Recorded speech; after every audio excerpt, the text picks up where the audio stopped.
नमस्कार। यन मस्के नाइक इस versatile channel पे आप सभी व्यूवर्स का पुनश्च एक बार मैं आप सभी का स्वागत करता हूँ। दोस्तों, आज हम एक नए टॉपिक के साथ आपके सामने आए हैं।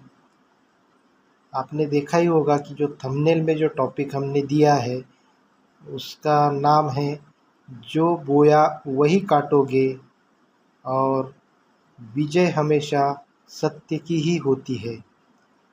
आप सभी जानते हैं ये नेचर का एक नियम है जिसके बारे में हम सभी अवगत हैं कि हम जो भी कार्य करते हैं, हम जो भी इस नेचर को देते हैं, जो भी हम इस समाज को देते हैं या हम उनके साथ जैसा व्यवहार करते हैं, कुछ सालों के बाद, कुछ दिनों के बाद, जो भी वक्त प्रकृति लेती है उसके अनुसार हम जो इस समाज को दे रहे हैं, इस देश को दे रहे हैं, वही हमारे सामने हमारा किया हुआ हमारे सामने आता है। और इसीलिए कहा जाता है कि जो हम बोएंगे वही काटेंगे, या जो भी हम इस समाज को, इस दुनिया को देंगे, जिस स्वरूप में देंगे, वही परिस्थितियां हमारे सामने अवश्य एक बार आएगी और उन परिस्थितियों का हमें सामना करना पड़ेगा। और जो दूसरा हमारा थंबनेल का जो हेडिंग है वो है विजय हमेशा सत्य की होती है। हाँ दोस्तों, आप सभी जानते हैं, आप सभी लोग इस चीज़ से अवगत हैं, इसमें मुझे भी बताने की कोई ज़रूरत नहीं है। हमारे जो भी महान लोग हैं, जो भी हमारे महान ग्रंथ है, जो भी हमारी संपदा है, ग्रंथ संपदा, सभी ने कहा है कि हमेशा जो विजय है ये सत्य की होती है। भले वो समय लगे, प्रकृति अपना एक समय लेती है, कालचक्र के हिसाब से एक विशिष्ट एक वक्त होने के बाद जब वो किया हुआ जो भी आपका कर्म अच्छा या बुरा, जब वो फलीभूत हो जाता है, उसके बाद जो सच है वो सामने आता है और हमेशा विजय जो होती है वो सत्य की होती है। जैसे कुछ देर तक सूरज ढका रहने से अंधेरा तो ज़रूर होता है, लेकिन वो अंधेरा कब तक रहेगा? क्या सूरज के सामने वो टिक पाएगा? नहीं। आज नहीं तो कल, थोड़ी देर के बाद, थोड़े अंतराल के बाद, जब ये काले बादल जब हट जाएंगे तो रोशनी अपने आप दिखने लगेगी। बस वैसा ही कुछ सत्य के बारे में भी होता है। सत्य परेशान हो सकता है लेकिन पराभूत नहीं होता, और ज़्यादा दिन तक कोई भी सत्य छुप नहीं सकता।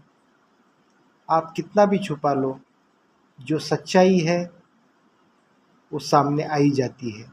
यही तो प्रकृति का खेल है, ये समझने की हमें बहुत आवश्यकता है। इसीलिए जो आज का टॉपिक है, जो बोया वही काटोगे और विजय हमेशा सत्य की ही होती है, ये हमारे आज टॉपिक का विषय है।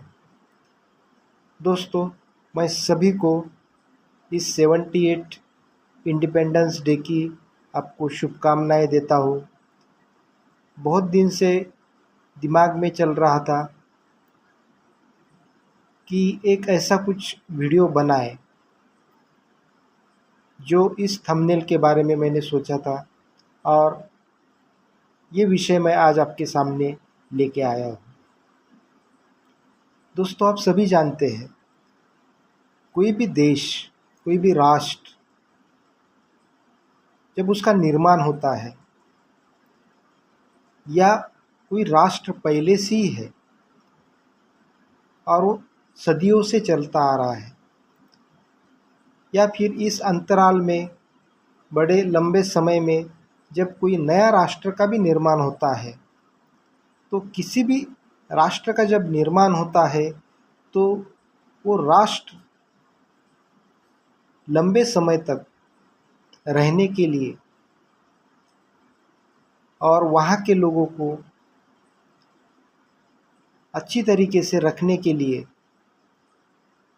उस राष्ट्र का निर्माण तो हो गया, लेकिन उस राष्ट्र को चलाने के लिए उस राष्ट्र के कुछ अपने मिशन रहते हैं, कुछ विज़न रहते हैं। वो राष्ट्र अपने कुछ प्रिंसिपल्स के ऊपर चलता है, अपने कुछ तत्वों पर चलता है, और वो तत्व जो है उस राष्ट्र की उन्नति और उस राष्ट्र का नाम ऊंचा करता है। अगर वो तत्व सही है, सही मायने में वो सर्वसमावेशक है, जो उस समाज को, उस देश में रहने वाले समाज को, उसके साथ ही उसके आजू बाजू में रहने वाले किसी भी पड़ोसी देश को जब कोई हानि नहीं पहुंचाते हो, वो खुद की प्रगति और अपने पड़ोसी देशों की भी प्रगति चाहते हो, ऐसे अगर उन देशों के विजन और मिशन होंगे और ऐसे अगर उस देश के प्रिंसिपल्स होंगे, तो उस राष्ट्र का निर्माण बहुत अच्छी तरीके से होता है। वहाँ की जनता भी सुखी रहती है और उनके वजह से तरक्की के अलग अलग मार्ग वहाँ पे खुलते हैं और उसका फ़ायदा उस देश के समाज को, उन लोगों को तो मिलता ही है, लेकिन उनके अड़ोस पड़ोस में रहने वाले सभी देशों को उनका लाभ होता है। और किसी भी राष्ट्र का और किसी भी देश का यही मकसद होता है कि हम भी एक एक उन्नत भरी और एक खुशहाल भरी जीवन वहाँ पे हम जिए और औरों को भी हम हमारे व्यवहार से, हमारे रहन सहन से अपने देश में भी शांतता बनी रहे, तरक्की होती रहे और लोग एक खुशहाल जीवन और एक आदर्शवत राष्ट्र का वहाँ पे निर्माण हो सके। ऐसा व्यवहार वहाँ पे निर्माण करने के लिए उस राष्ट्र के जो मूलभूत तत्व है वो बहुत ही बेहतरीन होना, बहुत अच्छे होना बहुत ज़रूरी है। इसीलिए जब किसी राष्ट्र का निर्माण हो रहा है तो जो राष्ट्र जिन लोगों के हाथ में वो आज चलाने के लिए सौंपा गया है, उन लोगों का उत्तरदायित्व बनता है कि वो अपने देश की नींव ऐसी रखे, अपने देश के प्रिंसिपल्स ऐसे रखे, अपने देश का विज़न ऐसा रखे कि उसकी तो तरक्की हो ही हो, लेकिन उसकी वजह से किसी और देश को कोई नुकसान, हानि कभी ना पहुँचे। यही तो सबसे बड़ी बात है। तो कोई भी देश बड़ा ऐसे नहीं बनता, उसके लिए उनके प्रिंसिपल्स, उनके मिशन विज़न ये सब अच्छा होना बहुत ज़रूरी है। तब जाके वो एक अच्छा राष्ट्र कहलाता है और उस राष्ट्र की जो जनता है वो भी एक अच्छा नागरिक वहाँ पे निर्माण कर सकती है और वो अपने देश के योगदान के लिए उनको प्रेरित कर सकती है और एक सर्वसमावेशक जो उन्नति है, प्रगति है, वो वहाँ पे हो सकती है। तो दोस्तों, वैसे तो बहुत बड़ी इसमें बात है कि राष्ट्र का निर्माण हम कैसे कर सकते हैं। तो राष्ट्र क्या होता है? एक भौगोलिक क्षेत्र और उस भौगोलिक क्षेत्र में रहने वाले कुछ विविध प्रकार के जो समाज के लोग हैं, जो कि सुसंस्कृत, अच्छी कृति करने वाले, अच्छा अनुशासन चलाने वाले, अपने राष्ट्र के निर्माण किए गए हुए तत्वों को पालन करने वाले, उन लोगों का एक समूह होता है। उसको हम राष्ट्र कहते हैं। तो ऐसे राष्ट्र का निर्माण करना किसी भी उस देश को चलाने वाले जो राजनेता है या फिर जो भी वहाँ पे जो भी पार्टियाज है जिनको लोगों ने उनके हाथ में ये जो सत्ता सौंप दी है वो राष्ट्र चलाने के लिए, उनका उत्तरदायित्व बनता है।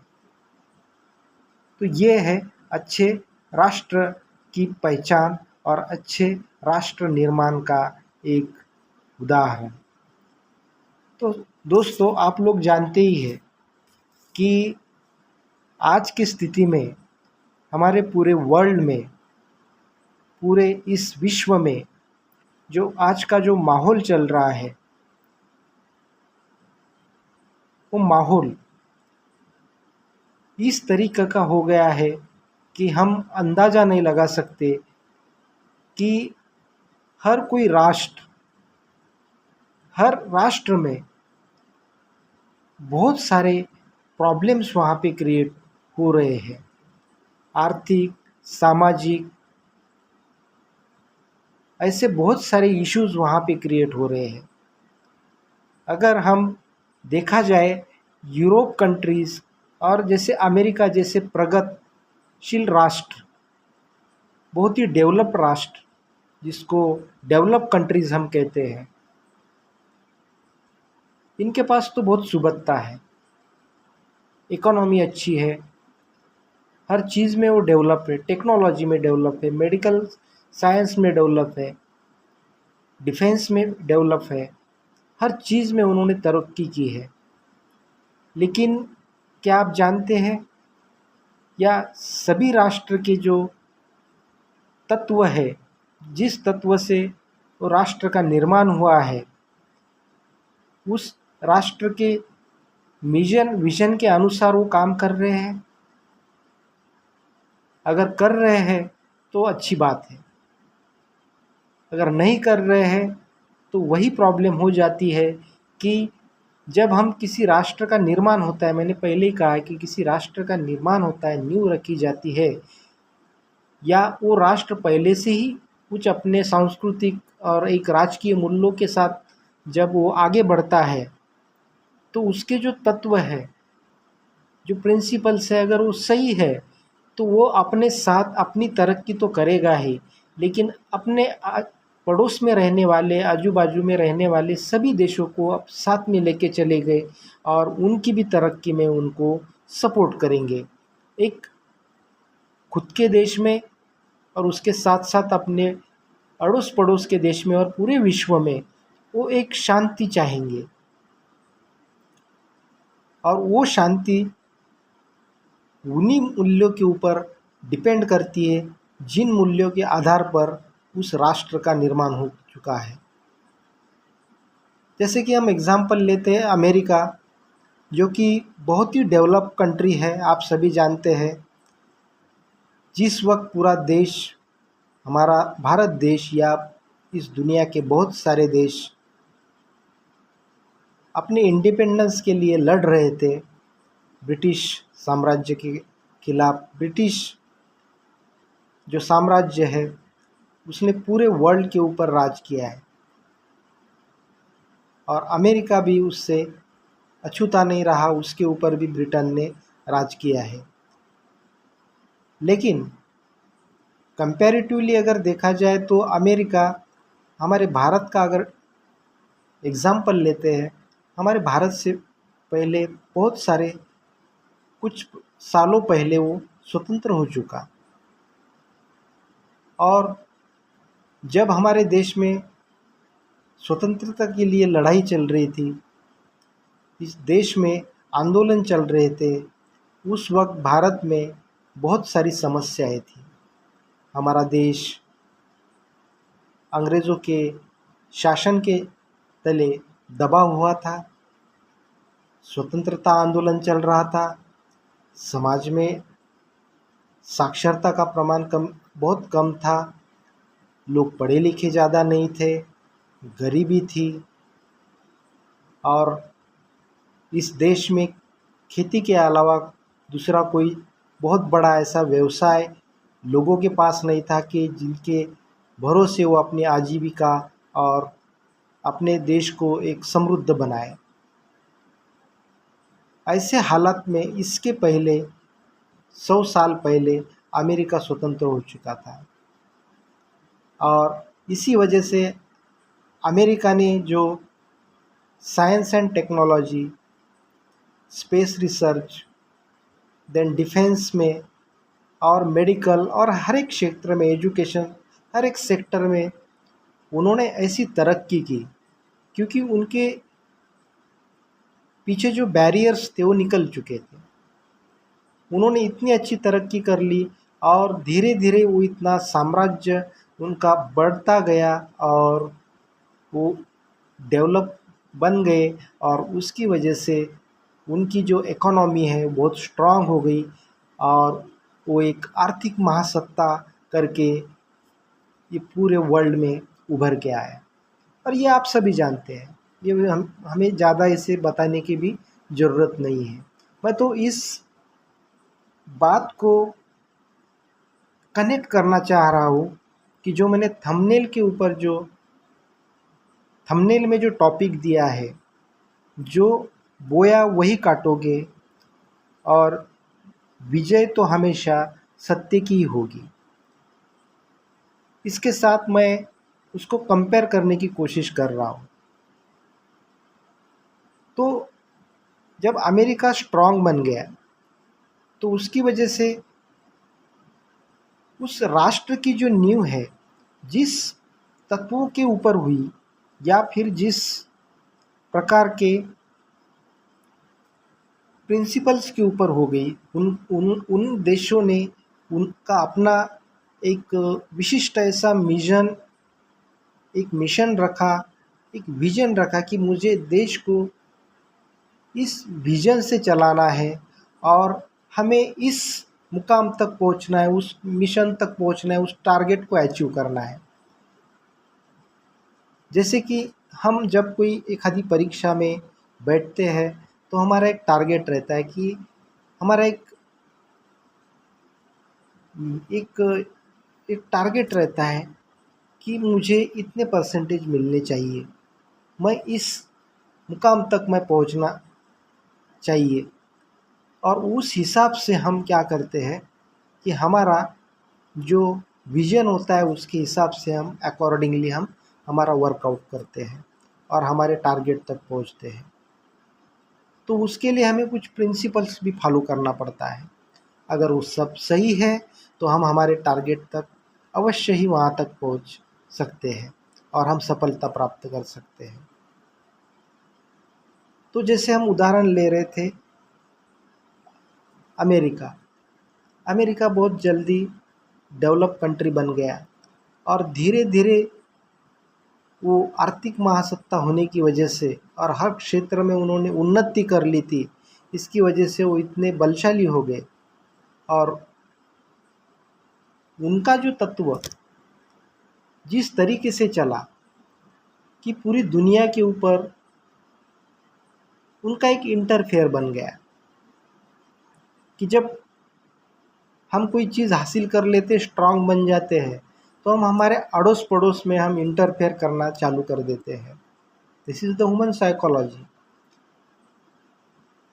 लेकिन हम यहाँ कोई इंसान की या ह्यूमन टेंडेंसी की बात नहीं कर रहे, हम एक राष्ट्र की बात कर रहे हैं। लेकिन वही फार्मूला, वही चीज़ यहाँ पे भी लागू होती दिखाई दी और हम देख ही रहे, हम इतिहास में ये सब चीज़ें पढ़ चुके हैं, हमें इतिहास मालूम है।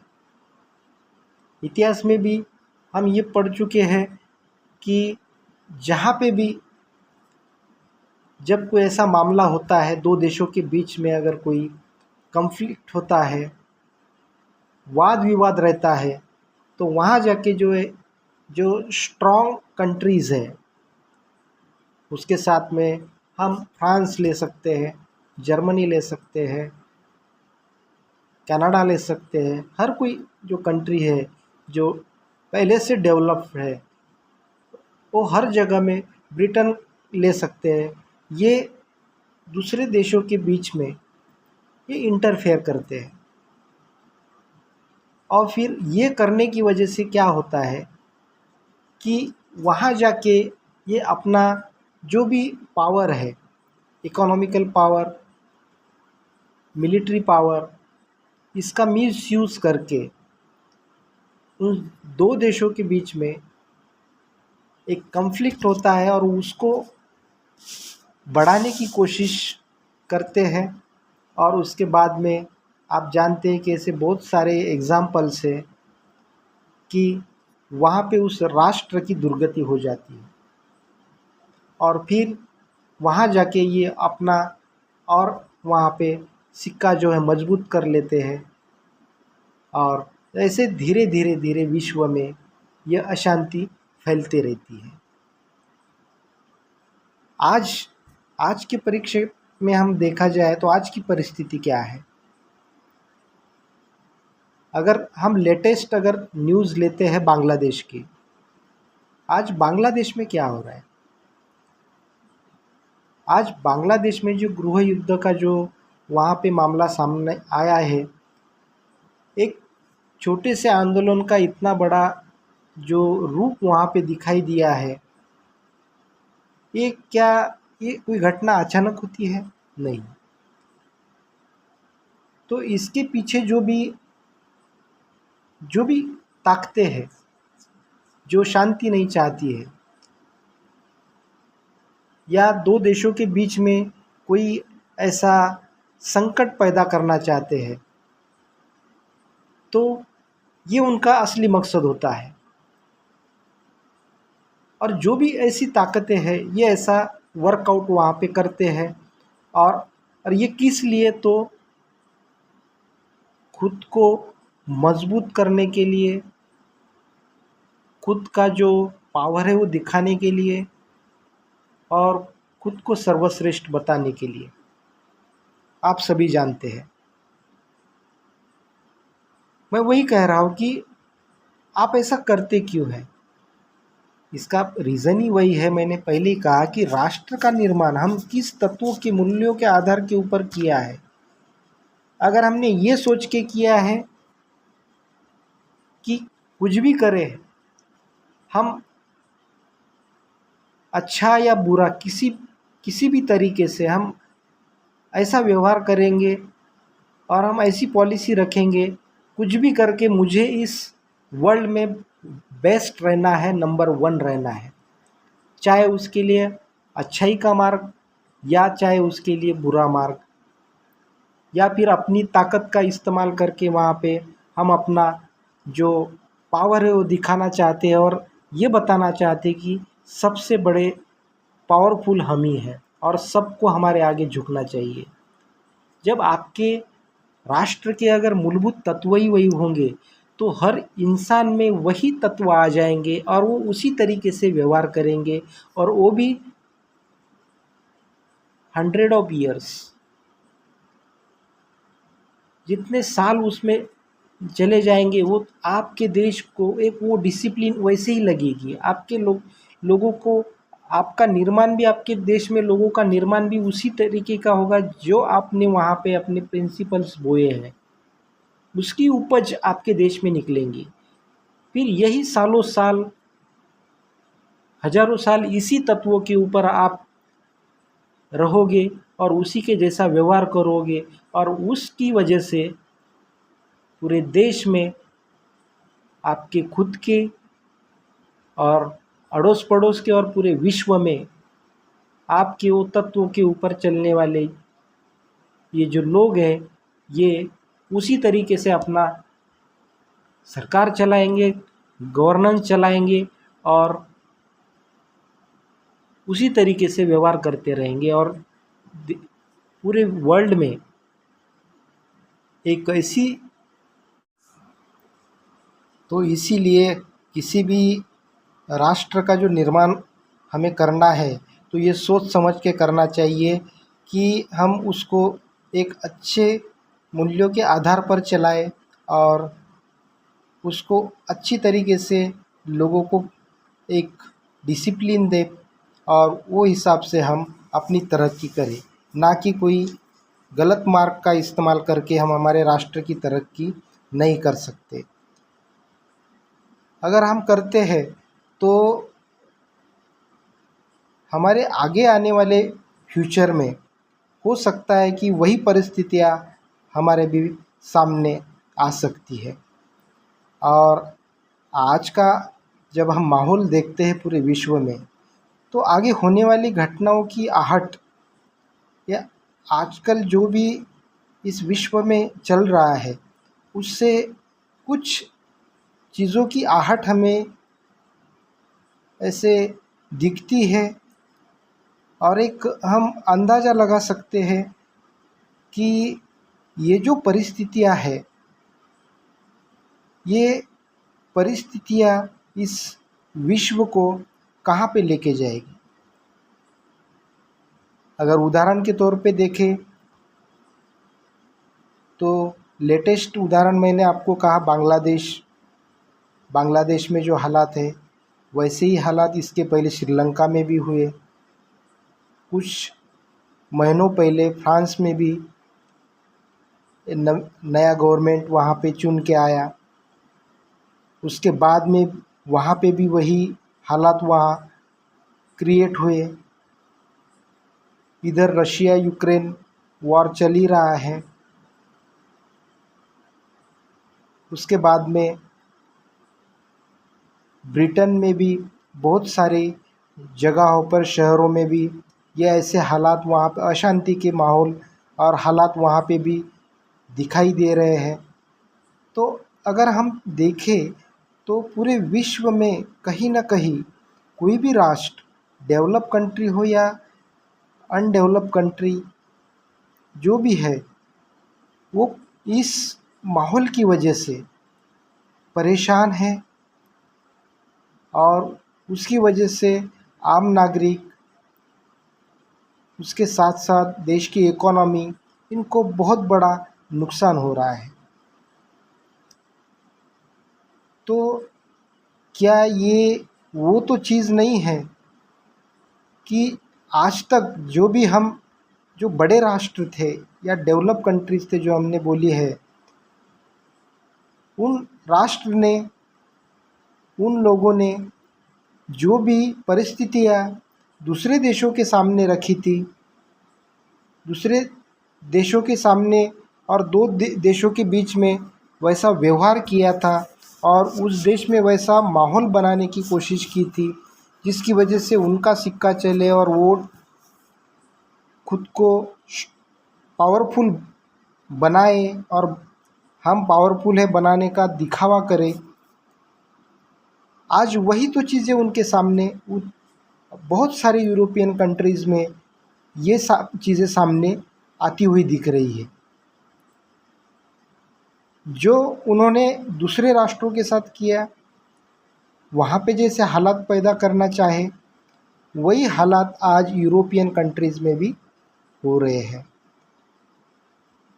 वही जो हमने कहा था, जो बोया वही काटोगे। प्रकृति के इस नियम से कोई भी अछूता नहीं रह सकता, कोई भी नहीं बच सकता। समय लग सकता है, लेकिन जो भी आपने बोया है वो तो काटोगे ही। ये प्रकृति का नियम है। और प्रकृति का एक दूसरा भी नियम है, जो बोओगे वही पाओगे। और जो भी पाओगे, जितना किया उससे 100 गुना आपको ये प्रकृति, ये नेचर आपको रिटर्न करेगी। और यही प्रकृति का नियम है। ये सब ने समझना चाहिए और ये समझ के अपने व्यवहार में, अपने प्रिंसिपल्स में, अपने आदतों में, अपने जीवन में बदल कर लेना चाहिए। और हमेशा इन चीज़ों से बचना चाहिए, क्योंकि जब तक हम पावरफुल है, हमें लगता है कि हम जो कर रहे हैं वो सही है।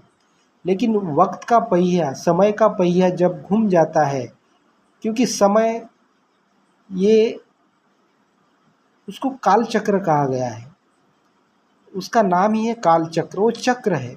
जो स्थिति आज आप पर है वो कभी दूसरों पर आ सकती है, जो कभी दूसरों पर कोई परिस्थिति है वो आप पर भी आ सकती है। इसीलिए हमें इस चीज़ के लिए बहुत चौकन्ना रहना पड़ेगा कि हम ऐसे राष्ट्र का निर्माण करें और ऐसे लोगों का निर्माण करें और उस तत्वों पर अपना देश चलाएं जिसकी वजह से किसी भी विश्व के देश में अशांति, कोई युद्धजन्य परिस्थिति या कोई ऐसा कोई वहाँ पे घटनाक्रम नहीं होना चाहिए जिसकी वजह से मानवता खतरे में आए। और मुझे इस बात का बहुत गर्व है कि हम भारत देश के निवासी हैं। हम इस भारत में जन्म ले चुके हैं और हमारे भारत ने हमेशा एक प्रिंसिपल के ऊपर काम किया है और वो है, और मुझे इस बात का बहुत गर्व है कि मैं भारतीय हूँ और इस भारत देश में मैंने जन्म लिया है।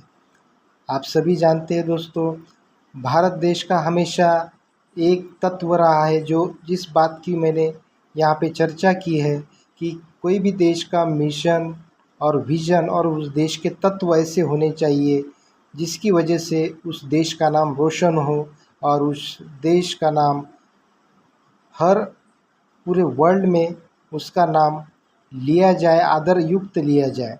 तो हमारे देश ने पहले से ही एक पॉलिसी, एक प्रिंसिपल्स मेंटेन किया है और वो है वसुधैव कुटुंबकम, यानी पूरे विश्व को ही हमारा जो देश है ये अपना परिवार मानता है, अपना घर मानता है। और इसीलिए जब भी हमारे जो भी पॉलिसीज़ रहती है, जो भी हमारे देश के हमारे लोग हैं, जिस देश में भी जाते हैं उस देश को अपना समझ के ही मानते हैं और उसी वक्त उसका वहाँ पे व्यवहार करते हैं और अपने देश का नाम रोशन करते हैं। और यही तो हमारे आज के विषय का ये मेन टॉपिक था कि उस राष्ट्र का निर्माण ऐसा होना चाहिए। आज तक हमारे भारत देश ने किसी के ऊपर खुद आक्रमण नहीं किया, ना ही कभी किसी दो देशों के बीच में कोई ऐसा विवाद निर्माण किया कि उसकी वजह से उस देश की शांतता भंग हो चुकी हो या फिर वहाँ पे आर्थिक और कोई जीवित हानि वहाँ पे पहुँची हो। तो यही जब जिस तत्व के ऊपर अपने देश का निर्माण करता है तो उस देश की जनता भी उसी तरीके से व्यवहार करती है और उसी राष्ट्र की अच्छे से उन्नति हो सकती है। उसका उदाहरण आज देखिए, आज जो भारत का हर पूरे विश्व में नाम लिया जा रहा है, ये क्यों? उसकी वजह क्या है? क्योंकि भारत ने जो बोया वही वो काट रहा है। भारत ने हर पूरे वर्ल्ड में आज तक अच्छा ही बोई है, तो पूरे वर्ल्ड में आज भारत को अच्छा ही मिल रही है। आज पूरे विश्व में भारत को लाइक कर रहे हैं, हर कोई देश अप्रिशिएट कर रहा है। ये उसी का ही एक नतीजा है। और हमारा जो दूसरा थंबनेल था, विजय हमेशा सत्य की होती है। भले ही आज भारत परेशान है बाहर की ताकतों से, छुपे ताकतों से, अंदरूनी कुछ ऐसे देश विरोधी ताकतों से परेशान है, लड़ रहा है, उसका नुकसान भी भुगतना पड़ रहा है, लेकिन विजय हमेशा सत्य की होगी। क्योंकि ये जो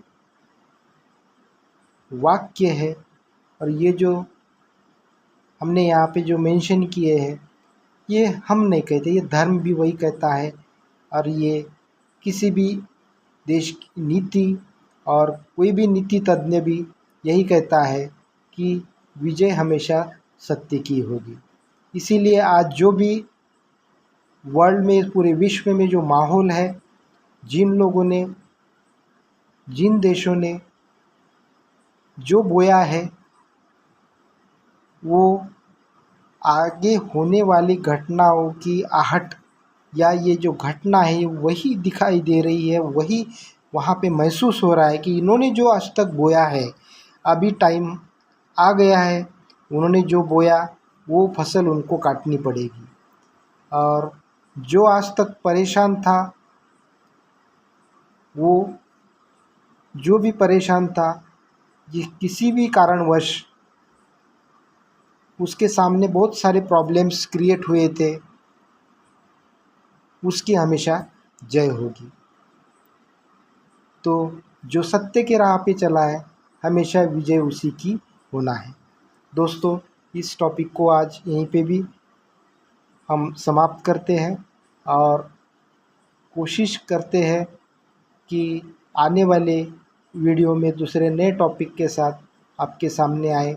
अगर आपको ये आपका आज का विश्लेषण अच्छा लगा तो ज़रूर आप इसको लाइक कीजिए, सब्सक्राइब कीजिए और इस चैनल को आप प्रमोट कीजिए। तो मिलते हैं अगले वीडियो में कुछ और नए टॉपिक के साथ।